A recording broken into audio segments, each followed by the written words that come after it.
খুবই হতাশ লাগছে। বিদেশে চলে যাও, নতুন অপরচুনিটি নাও। আমার যা রেজাল্ট এসেছে কোনোভাবেই ভালো কোথাও চান্স পাবো না। ক্যারিয়ার নিয়ে অনেক টেন্স আছে। আর তুমি কি আমাকে সান্ত্বনা দিতে আসছো নাকি মজা নিতে এসেছো?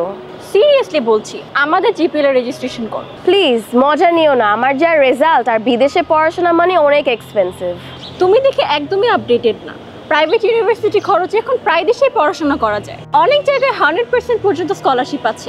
আমাদের অফিসে আসো, কথা বলি। সব রেজাল্টের জন্যই অপশনস আছে।